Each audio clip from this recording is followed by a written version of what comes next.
महाविनाश का इतिहास में आपका स्वागत है। मैं निखिल सबलानिया आज आपको यूरोप के महान शहर लिस्बन के 1755 के महाविनाश की कथा सुना रहा हूँ। जरा ध्यान से सुनिएगा। आपने आज तक इतने बड़े, इतने विशाल और एक ही दिन में हुए महाविनाश की कथा शायद ही सुनी होगी। दोस्तों, 1755 का ये महाविनाश इतिहास की किताबों में दर्ज है। मुझे भी ये महाविनाश उन किताबों से ही ढूंढ कर मिला है जिसे मैं आप तक लेके आ रहा हूँ। तो आइए बताता हूँ आपको कि 1755 में लिस्बन शहर में क्या हुआ। 1755 में लिस्बन अपने सुंदर, व्यापक व्यापार और अमीरी के लिए एक जाना माना शहर था। यह पुर्तगाल साम्राज्य का केंद्र था जिसका ब्राजील, अफ्रीका और सुदूर पूर्व पर राज था। टागस नदी पर दुनिया के सुदूर तटों से आकर मालवाहक जहाज खड़े होते थे। 1 नवंबर 1755 को सुबह 10 बज रहे थे। लोग चर्च में प्रार्थना कर रहे थे कि अचानक भूकंप के झटकों से शहर थर्रा गया। पहले भूकंप के झटके के बाद 2 मिनटों तक दूसरे भूकंप का झटका आया। सारी तरफ अफरा तफरी मची हुई थी। लोगों की चीख पुकार फैल रही थी कि अचानक भूकंप का तीसरा झटका भी आया।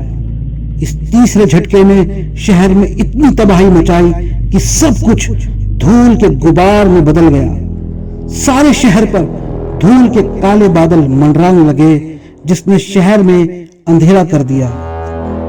जैसे ही धूल के बादल छटे, शहर में भीषण आग लग गई। आग की ऊंची ऊंची लपटों ने शहर को घेर लिया।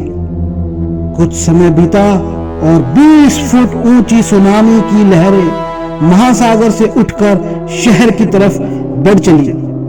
थोड़े ही समय में 3 भूकंप के झटके, भीषण आग और सुनामी की लहरों ने उस जाने माने शहर को तबाह कर दिया। शहर में इमारतें मक्के के दानों की तरह बिखर गई। 2,75,000 की आबादी वाले शहर में 20,000 इमारतें थी, जिनमें से 17,000 इमारतें तबाह हो गई।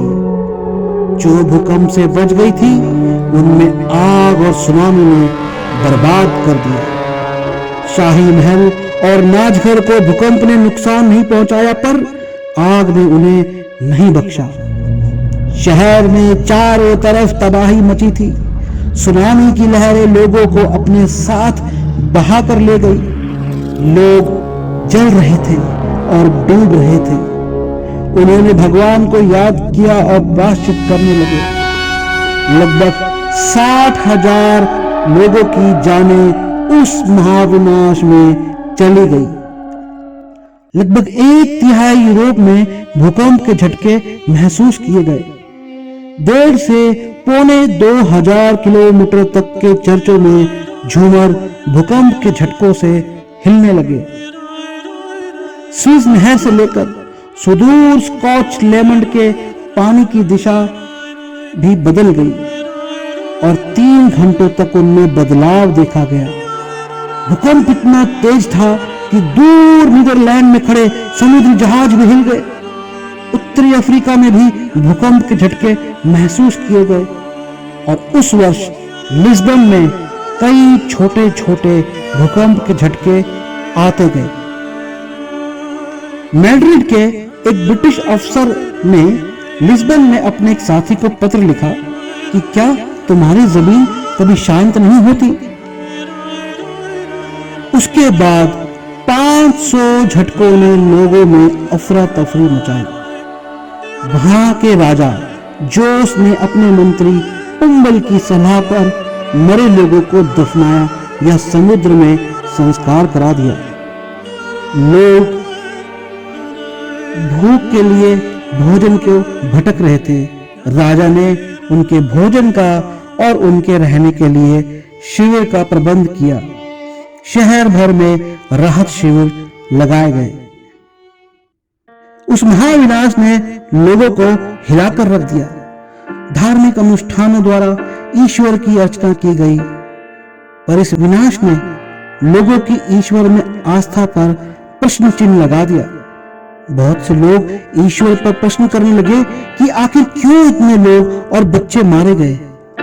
एक खास बात और जिसने लोगों की ईश्वर में आस्था को असमंजस में डाल दिया, और वह यह थी कि इन सब विनाश के बीच जब राजा के महल और चर्च भी नहीं बचे थे, वहां वैश्यालों की गली ज्यों की त्यों थी।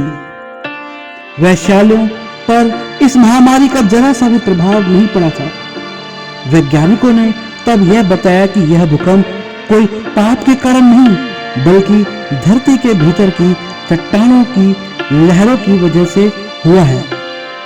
यह घटना इतिहास की एक ऐसी प्रमुख घटना है जिसने इंसान का नजरिया प्राकृतिक आपदाओं के प्रति बदला, और इंसान ऐसी आपदाओं को दैवीय या ईश्वर का प्रकोप न मानकर उनका वैज्ञानिक विश्लेषण करने लगा।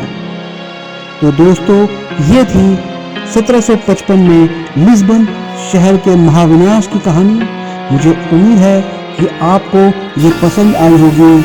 जरा सोचिए कि उस शहर में एक ही दिन में 2.5 लाख से ज्यादा लोग रहते थे, और एक ही दिन में उस शहर में भूकंप भी आई, आग भी लगी, और फिर समुद्र की लहरें, महासागर की लहरें भी आई। एक तरफ लोग भूकंप में ऊंची इमारतों के नीचे दब रहे थे, आग की लपटों में जल रहे थे, और पानी में डूब कर मर रहे थे। कितना महाविनाश उस दिन स्पेन के लिस्बन शहर में हुआ होगा। तो दोस्तों, उम्मीद है कि ये पेशकश आपको पसंद आई होगी। इसी कड़ी में महाविनाश का इतिहास और आप तक हम लेकर आएंगे। इतिहास के पन्नों से आपका दोस्त निखिल सबलानिया।